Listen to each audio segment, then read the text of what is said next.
ভারত পাকিস্তান সীমান্তে ফের যুদ্ধের আশঙ্কা, ভারতীয় সীমান্তরক্ষী নিহত। ভারত শাসিত জম্মু ও কাশ্মীরে উরি সেক্টরে হামলায় এক ভারতীয় সেনা নিহত হয়েছেন। পাকিস্তানের সীমান্তবর্তী এলাকায় বিচ্ছিন্নতাবাদীদের সঙ্গে গোলাগুলির এক পর্যায়ে প্রাণহানির এই ঘটনা ঘটে।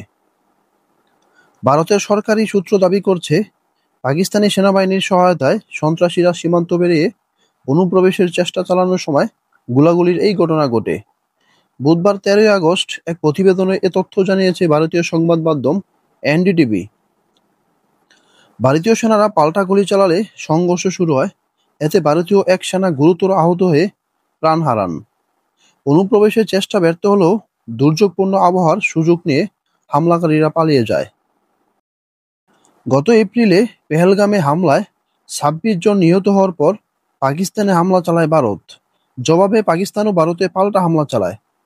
পরে দুই পক্ষ যুদ্ধবিরতিতে সম্মত হয়। সংঘাত বন্ধ হওয়ার পর গত কয়েক সপ্তাহের মধ্যে কাশ্মীরের সীমান্তে এটিই প্রথম কোনো উত্তেজনার ঘটনা।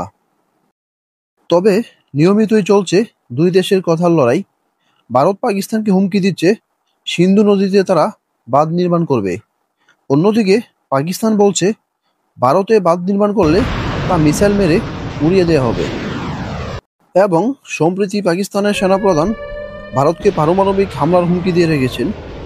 ওই সেনাপ্রধান আসিফ মনির বলেন, ভারত যদি সিন্ধু নদীতে বাঁধ নির্মাণ করে তাহলে তারা যেন পারমাণবিক হামলার জন্য প্রস্তুত থাকেন।